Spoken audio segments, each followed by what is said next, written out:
नमस्कार, हर खबर हिमाचल प्रदेश में आपका स्वागत है। मैं हूं आपके साथ भावना त्रिपाठी। रुक करेंगे प्रदेश की तमाम बड़ी खबरों की ओर।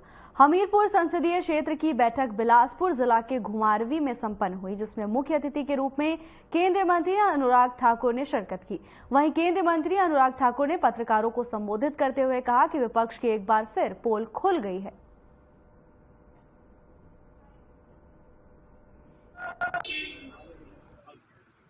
विपक्ष की एक बार फिर भ्रष्टाचार की पोल खुली है। कैसे जनता को ठगा, नकद के बदले नौकरी, ये आरोप ही नहीं, अब ये सिद्ध भी हो गया है। ममता बनर्जी जी की सरकार के समय कैसे भर्ती घोटाला हुआ, लेकिन खामियाजा कितने लोगों को भुगतना पड़ा।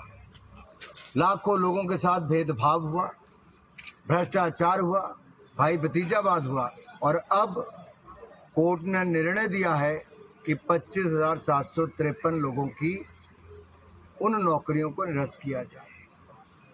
कितना ठगा हुआ महसूस कर रहे होंगे अपने आप। और ये पार्टियां कहती हैं कि ये जो सपने देखते हैं कि सत्ता में आएंगे तो रोजगार देंगे, सरकारी नौकरी देंगे, ये भ्रष्टाचार यही नहीं। जॉब के बदले जमीन लालू प्रसाद यादव, नकद के बदले नौकरी ममता बनर्जी जी, और इनके यहां से कैश भी मिलता है, जमीन के कागज भी मिलते हैं। तो देश की जनता को यही कहूंगा, एक तरफ ये है जिन्होंने ग्रुप सी डी की भी नौकरियों की बात हो वहां पे भी धांधली की, और दूसरी ओर नरेंद्र मोदी जी की सरकार है जिन्होंने पिछले एक साल में 10 लाख से ज्यादा लोगों को नौकरियां दी सरकारी, और उसमें 1 रुपए का भ्रष्टाचार का आरोप भी नहीं लगा। अमेठी सीट को छोड़कर वायनाड पहुंच जाए और फिर वहां जाकर उत्तर भारतीयों को अपशब्द कहें। कांग्रेस पार्टी ने तो पलायन कर लिया उत्तर प्रदेश से और बिहार से। अब ऐसी स्थिति है कि इनके बड़े बड़े नेता भी चुनाव लड़ने से कतरा रहे हैं। कांग्रेस पार्टी 300 सीटों पर उम्मीदवार नहीं चुन पाती है। बाकी जगह से कई जगह इनके उम्मीदवार चुनाव छोड़कर भाग जाते हैं।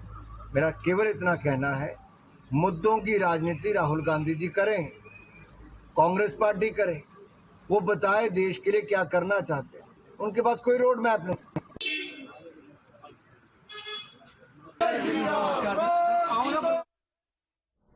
शिमला में बीजेपी कांग्रेस के घोषणा पत्र को लेकर लगातार निशाना साध रही है। बीजेपी का आरोप है कि कांग्रेस एक वर्ग को खुश करने का प्रयास किया है। वहीं कांग्रेस के वरिष्ठ नेता और पूर्व वित्त मंत्री पी चिदंबरम ने इस पर पलटवार किया है। क्या कुछ कहा, आइए आपको सुनाते हैं।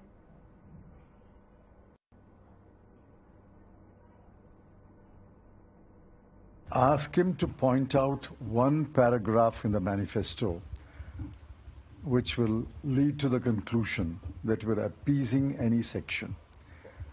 We recognize that there is social divisions in this country, there is social inequality in this country, economic inequality in this country. The most affected people are the scheduled castes, the scheduled tribes, the poor, irrespective of religion. That means poor Hindus, poor Muslims, poor Christians, poor Sikhs. And we are saying that we will bring justice to every section of the people. Small bite, sir. Sir, no questions on. Shimla में Bharatiya Janata party के प्रदेश अध्यक्ष राजीव बिंदल ने कांग्रेस पर जमकर निशाना साधा है। राजीव बिंदल ने कहा कि कांग्रेस पार्टी पूरे देश में मुस्लिम लीग के नक्शे कदम पर चल रही है और ऐसा प्रतीत होता है कि मोहम्मद अली जिन्ना की आत्मा कांग्रेस में प्रवेश कर गई है।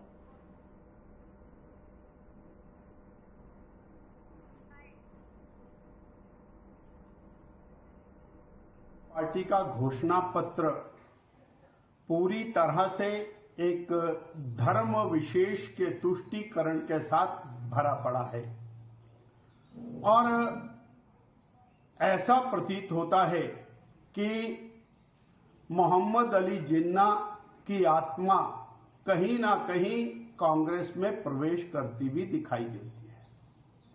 केरल की घटना जिसमें मुस्लिम लीग के लोगों ने सड़कों पर आकर नारे लगाए, हिंदू समाज, हिंदू जनमानस को, रामायण को, श्री राम को बहुत रच के कोसा और वो मुस्लिम लीग उसके बारे में सर्टिफिकेट दिया श्री राहुल गांधी जी ने कि ये बहुत अच्छी संस्था है।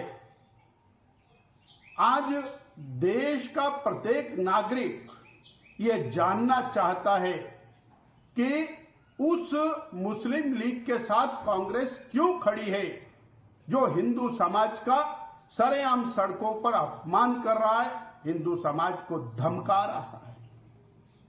हिमाचल प्रदेश के माननीय मुख्यमंत्री श्री सुखविंदर सिंह सुक्खू जी ने 2022 में कांग्रेस की सरकार हिमाचल में बनने के बाद अनेक स्थानों पर देश भर में यह स्टेटमेंट दी कि 97% हिंदू आबादी वाला हिमाचल प्रदेश, उसके अंदर हिंदूवादी पार्टी को हराकर कांग्रेस ने सरकार बनाई है।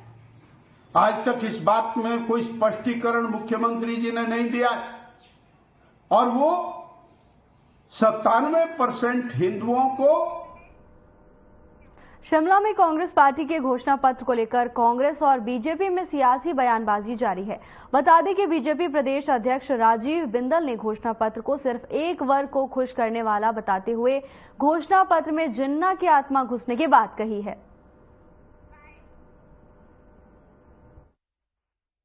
कांग्रेस पार्टी पूरी तरह तैयारी से काम कर रही है। आपने पिछले दिनों देखा कि माननीय मुख्यमंत्री जी और सभी नेता, हमारी पार्टी की अध्यक्ष, मंडी पार्लियामेंट्री की एक बड़ी बैठक शिमला में हुई और उसके नेक्स्ट डे जो है शिमला पार्लियामेंट्री की एक बहुत बड़ी बैठक जो है चुनाव की तैयारियों को लेकर हुई। उसमें साफ तौर पे आप ये समझें कि उसके बाद माननीय मुख्यमंत्री जी धर्मशाला गए हैं और अब आज कल जो है हमीरपुर के दौरे पे हैं।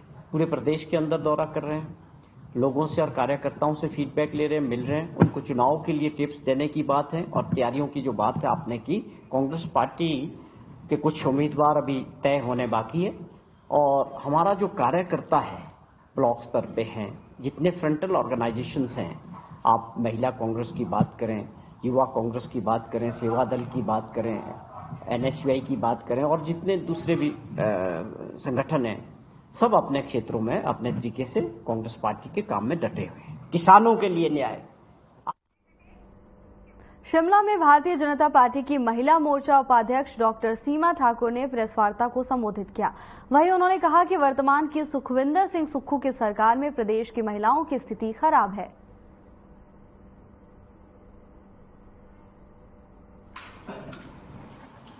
प्रदेश में महिलाएं असुरक्षित हैं, प्रदेश में बेटियां असुरक्षित हैं। आज प्रदेश में अराजकता का माहौल है और इन सब चीजों के लिए प्रदेश में सुक्खू जी की दुख की सरकार जिम्मेवार है। 11 दिसंबर 2022 को प्रदेश में कांग्रेस की सरकार बनी और मात्र उसके बनते ही मात्र 6 महीने के बाद प्रदेश को शर्मसार करने वाली चंबा में। हिमाचल प्रदेश में चल रहे राजनीतिक उठापटक के बीच बीजेपी राज्यसभा सांसद हर्ष महाजन ने हनुमान जयंती पर शिमला में बड़ा दावा किया है। उन्होंने कहा कि कांग्रेस के कुछ और विधायक टूटकर बीजेपी में शामिल होने वाले हैं। आज हनुमान जयंती है, बहुत ही मुबारक बात है और सारे इतना भीड़ तो कभी हमने आज तक देखी नहीं जितनी भीड़ आ जाए और सबको इसकी मुबारक है, बधाई है और हनुमान जी का आशीर्वाद चला रहे साथ साथ। इससे अच्छी बात क्या हो सकती है। चुनाव का समय क्या मानने से ये भी कामना की गई कि हिमाचल में जिस तरह से आप लगातार दावा कर रहे हैं कि सरकार बनाए। कुल्लू में सैंज वैली विकास समिति के लोगों के एक प्रतिनिधिमंडल ने उपायुक्त से मुलाकात की। इस दौरान ग्रामीणों ने कहा कि सतेश गांव के पास ड्रेजिंग का कार्य नहीं हो रहा है, जबकि साथ लगते गांव में ड्रेजिंग हो रही है। इसके अलावा गांव में जाने के लिए पुल की व्यवस्था भी नहीं है। न्यूली से लेकर लारजी तक सारे गांव निवासी आए हैं, बाढ़ प्रभावित, जो भी बाढ़ प्रभावित। समस्या ये कि थोड़ा ड्रेजिंग का मैटर, थोड़ा ये पुल लगने चाहिए, जहाँ जहाँ पुल की व्यवस्था होनी चाहिए वो मांग है हमारी। और जहाँ जहाँ एक गांव का प्रशासन से मांग है कि तुरंत प्रोटेक्शन बाल और क्रेट वाइज बाल लगाने की। जो ठेकेदार मनमर्जी का अपना वो काम कर रहे हैं, जहाँ पर जरूरत है ड्रेजिंग कार्य करने की वहाँ पर कार्य नहीं हो पा रहा है। रोपा और न्यूली में जो है ड्रेजिंग का कार्य हो रहा है, जो कि कई महीनों से चल रहा है काम, और एक मशीन वहां पे खड़ी है जी। और एक गांव को छोड़ के वो मेरे गांव को छोड़ के 1.5 किलोमीटर वो आगे को गया है और 1.5 किलोमीटर पीछे रोपा को गया है। सोलन में हनुमान जयंती के पावन अवसर पर हनुमान मंदिरों में सुबह से भक्तों का तांता लगा हुआ है। भक्त हनुमान जी की विधिवत पूजा अर्चना कर रहे हैं, तो वहीं मंदिरों को भी आकर्षण ढंग से सजाया गया है। आज हनुमान जयंती है, आज बड़ा ही शुभ दिन है भगवान हनुमान जी का, और भक्तों की बहुत लाइन लगी हुई है। दर्शन करने के लिए सब आ रहे हैं और बड़ी ही शुभकामनाएं हैं सबको, और बहुत बहुत मुबारकबाद आपको। हनुमान जी से ही प्रार्थना है कि पूरे भारतवर्ष में सुख शांति हो, समृद्धि हो। सौभाग्य की बात है कि हनुमान जी का जन्मोत्सव है, आज उनकी जयंती है।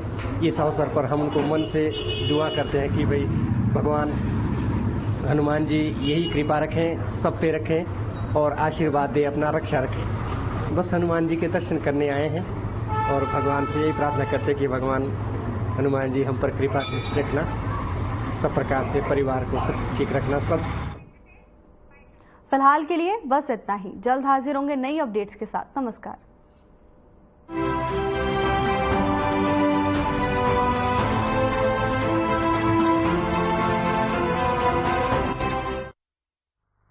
लोगों की